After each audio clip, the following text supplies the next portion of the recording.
রাধে রাধে বন্ধুরা, আছো? আশা করি রাধারানীর আশীর্বাদে, লাড্ডু সোনার আশীর্বাদে আর গোপু সোনার আশীর্বাদে খুব খুব ভালো আছো তোমরা।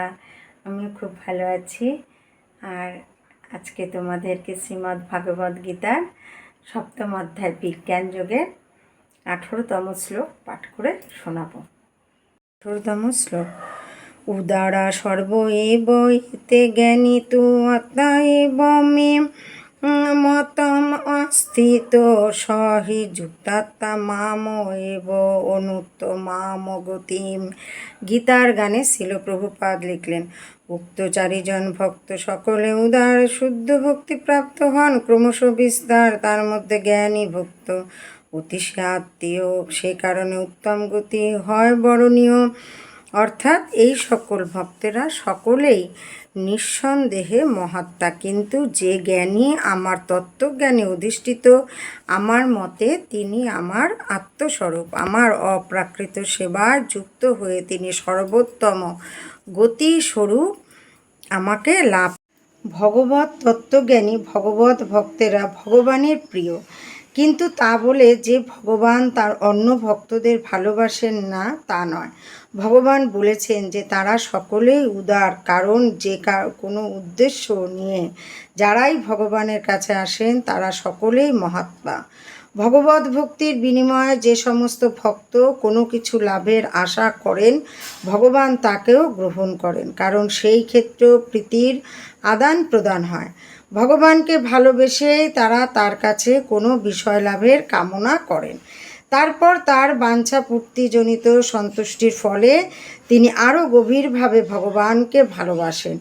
কিন্তু তবুও পূর্ণ জ্ঞানবান ভগবত ভক্ত ভগবানের অতিশয় প্রিয়, কারণ তার একমাত্র প্রয়োজন হচ্ছে প্রেম ও ভক্তি সহকারে ভগবানের সেবা করা। এই ধরনের ভক্ত ভগবত সান্নিধ্য বা ভগবত সেবা বিনা এক মুহূর্ত বাঁচতে পারেন না। সেই রকম ভগবানও তার ভক্তের প্রতি এতই অনুরক্ত যে তাকে ছেড়ে তিনি থাকতে পারেন না। ভক্তরা আমার হৃদয়ে সর্বদাই নিবাস করেন এবং আমিও সর্বক্ষণই তাদের হৃদয়ে বিরাজমান থাকি।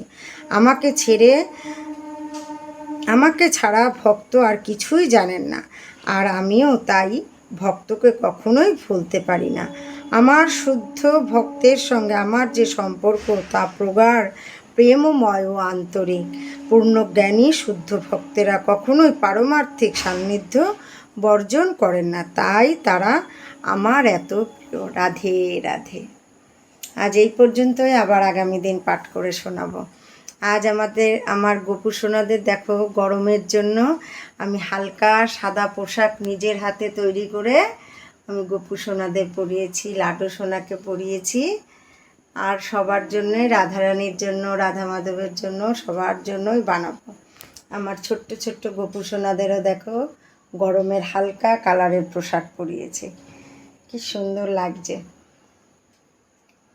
তোমরাও সবাই লাড্ডু সোনাদের, গোপু সোনাকে তোমরাও কিন্তু হালকা পোশাক পরাবে এই গরমে, একদমই হালকা পোশাক, আর খুব করে স্নান করাবে, বেশি বেশি জল দিয়ে স্নান করাবে। আর তাতে দেখো আজকে আমি গোপু সোনাকে ভীষণ ভীষণ একদম বালতির মধ্যে গোপু সোনাকে রেখে নিয়ে জল ঢেলে স্নান করিয়েছি। আজকে ওয়েদারও অনেক হালকা হালকা ছিল, অত তাপ ছিল না, আজকে একটু মেঘলা মেঘলাও করেছিল। খুব খুব ভালো লাগলো। আমার গোপু সোনাই দেখবে আবার এর মধ্যেই বৃষ্টি দিয়ে দেবে, সবাইকে শান্ত করে দেবে, সবাইকে ঠান্ডা করবে। যাই হোক বন্ধুরা, আজকে এখন আমি আবার গীতা মাহাত্ম্য পাঠ করে শোনাব। নমো ভগবতে বাসুদেবায় নমঃ। ওং নমো ভগবতে বাসুদেবায় নমঃ। ওং নমো ভগবতে বাসুদেবায়। ওং নমো গীতা মাহাত্ম্যম। যৎ কর্ম চ সর্বত্র পিতা পাঠ প্রকৃতিমা তৎ কর্ম চ নিদর্শন ভূতা পুণ্যতমাপ্নুয়াৎ। পিতৃনুদিশ্য য শ্রাদ্ধে গীতা পাঠং করতি হি সন্তুষ্ট পিতরস্তস্য নিরয়াজ্জান্তে স্বর্গতিম। গীতা পাঠেন সন্তুষ্ট পিতর শ্রাদ্ধতর্পিতা পিতৃলোকং প্রান্তব্য পুত্রাশীর্বা তৎপরা।